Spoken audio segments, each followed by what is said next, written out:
paz, amados.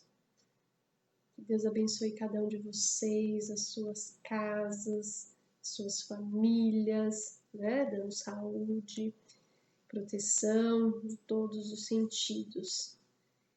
Eu gostaria que vocês já deixassem a Bíblia aberta em Romanos, capítulo 12, versículo 12.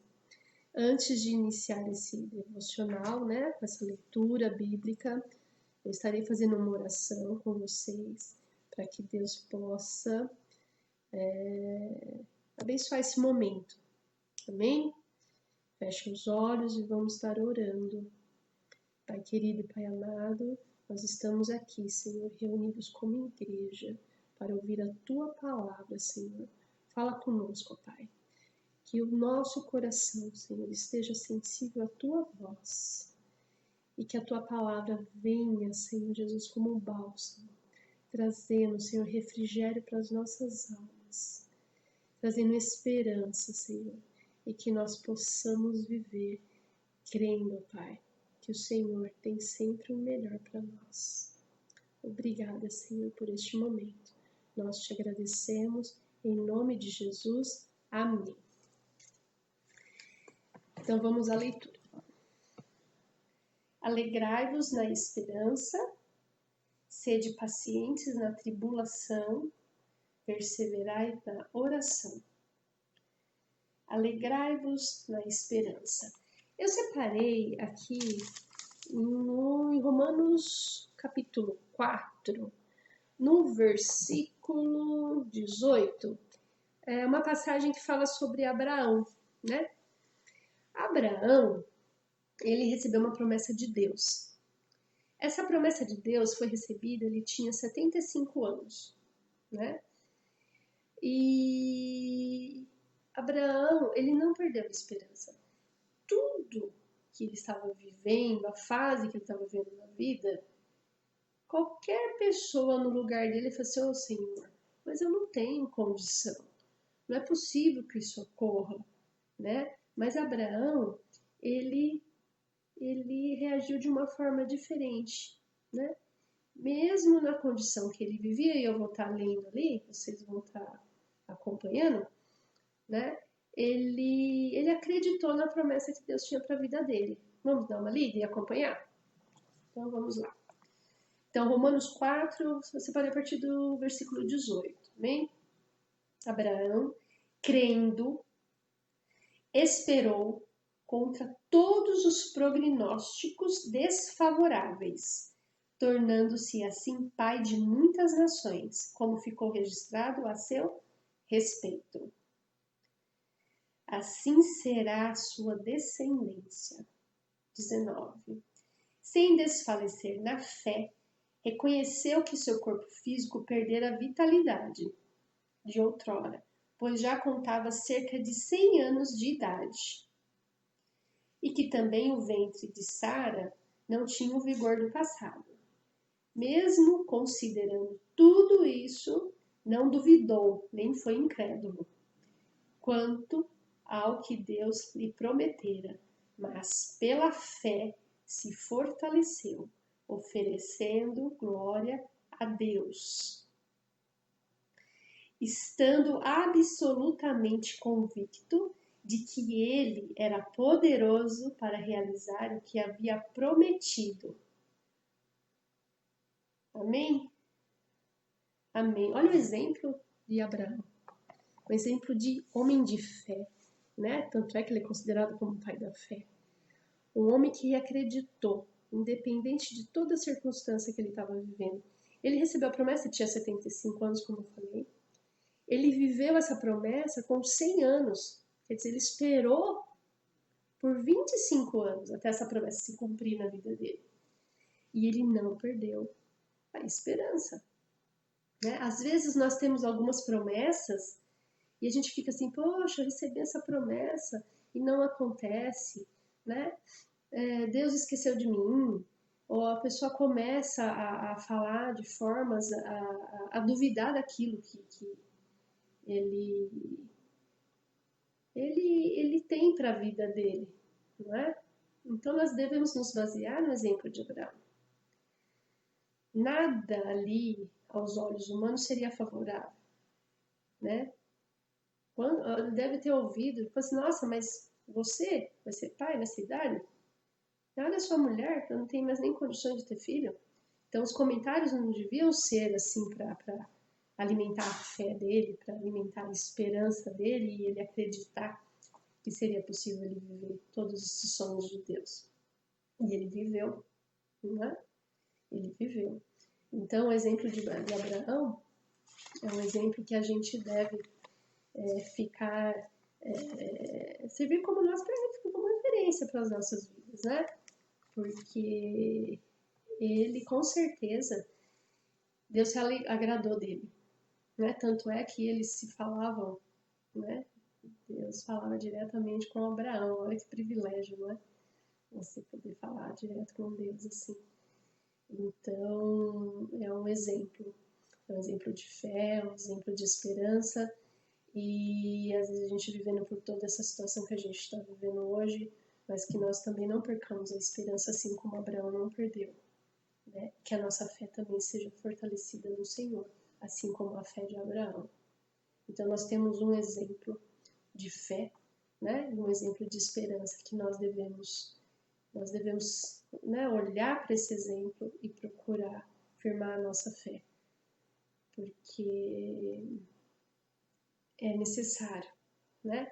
Que nós estejamos firmes no Senhor e acreditarmos que Deus está no controle de todas as coisas e viver dessa forma, né? Porque nós falamos, só que o que fala, você vive na prática, né? Às vezes a pessoa conhece, ela fala, mas só que na prática ela não corresponde com aquilo que ela conhece.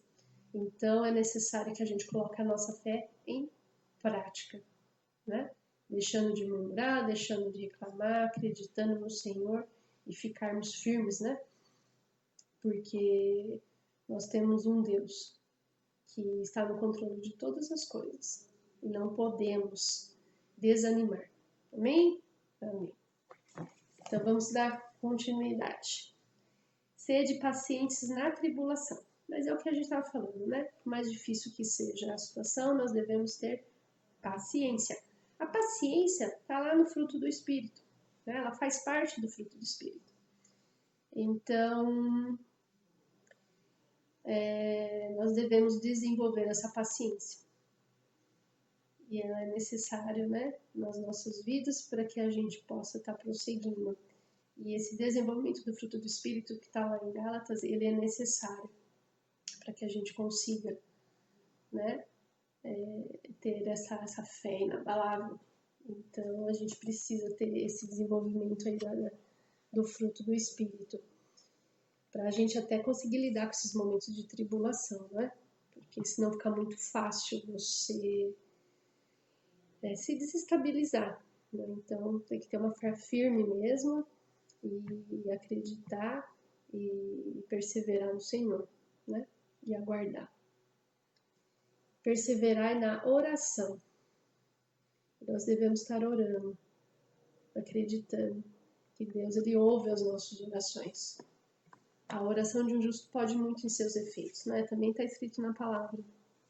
Então nós devemos orar, clamar ao Senhor, acreditar que Deus nos ouve, né? A oração ela serve como uma chave para abrir uma porta, né? Se essa porta for uma porta que Deus tiver liberado para as nossas vidas, através da oração ela será aberta. Amém? Se essa porta não for da vontade de Deus nas nossas vidas, mesmo que a gente ore, a gente não vai conseguir abrir essa porta. Porque a vontade do Senhor, ela prevalece sobre a nossa vontade. É isso que a gente tem que compreender também. Então, assim, não é que seja feita a nossa vontade, mas que seja feita a vontade do Senhor, né? Às vezes a gente tem motivos de orações que não correspondem ao que o Senhor tem para as nossas vidas. Então, por isso que essas orações não são atendidas, né? Então, as orações que estiverem alinhadas com a vontade do Senhor, essas orações serão atendidas pelo Pai. E Ele aguarda e espera que nós clamemos a Ele, que nós oremos, Que nós precisamos ter porque a oração ela está vinculada com o quê? Com ação, né? Oração. Então a gente tem que agir. Então é orar para buscar, né? E à medida que a gente buscar, Deus estará nos ouvindo. Buscar-me-ei e me achareis, né? Quando me buscardes de todo o coração. Está lá em Jeremias. Então, nós devemos utilizar essa ferramenta que é a oração para tocar o coração do Senhor, tocar o coração de Deus. E se essa oração estiver alinhada com a vontade do Senhor, é certo que Deus ouvirá, né? E nós poderemos viver conforme a vontade do Senhor. Então, fica a mensagem dessa noite. Não podemos perder a nossa fé, não podemos perder a nossa esperança. Nós devemos perseverar, nós devemos buscar e nós devemos crer que Deus nos ouve e que Ele fará tudo aquilo que Ele já tem planejado para as nossas vidas. Se você tem promessa na tua vida, saiba que Deus irá cumpri-la. Eu aguardo as promessas que Deus tem na minha vida, porque eu creio nas promessas do Senhor. Então, as promessas que Deus tem para a minha vida, no momento certo, na hora certa, eu sei que eu irei vivê-las, em nome de Jesus. Amém? Deus, Ele sabe de todas as coisas. Ele sabe o momento certo e a hora certa. E nós não devemos questionar. Nós devemos aguardar no Senhor e esperar no Senhor. Nós devemos nos prostrar diante de Deus. Nós devemos buscar a tua face. Nós devemos nos derramar na frente do Senhor, aos pés do Senhor. Né? E com certeza, Ele fará tudo aquilo que Ele tem reservado para nós. Creia, amados, o Senhor é contigo. Creia, o Senhor é contigo. Que a tua fé esteja sempre alicerçada, né, nos pés do Senhor. E que o amor, ele é a base de todas as coisas. E nós sabemos que Deus tem um amor que é incomparável. Que nós possamos recorrer a este amor todos os dias das nossas vidas, sabendo que Deus é por nós. Amém? Que os anjos do Senhor estejam contigo, porque Deus dá ordem aos anjos. Tudo passa por Deus. Tudo passa por Deus. Não há nada que não passe pelo Senhor. Espera no Senhor, amados. Espera em Cristo Jesus. Ele tem cuidado de vocês. Ele tem cuidado da casa de vocês. Que Deus os abençoe, que Deus os proteja, que Deus os guarde. Fiquem com Deus. Amém? Fiquem com Deus.